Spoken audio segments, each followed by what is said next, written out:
So how do you allow the auto lock on your iPad? And let's talk about it. So if you are new on this channel, make sure you are subscribed and part of this community so you do not miss the next tutorials. Essentially, you can check out your settings app of the iPad where you can see the display and brightness section on the main panel.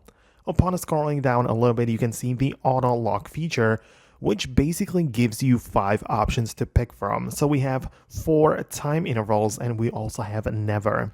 So never is pretty self-explanatory where it will not lock the iPad at all unless you manually do it.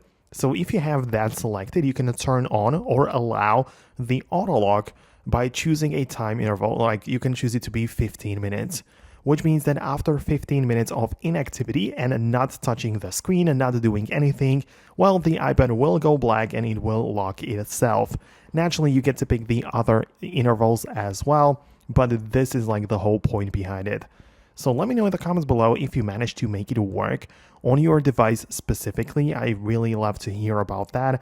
Thanks a lot for watching, and I'm gonna talk to you later in the next tutorials as well.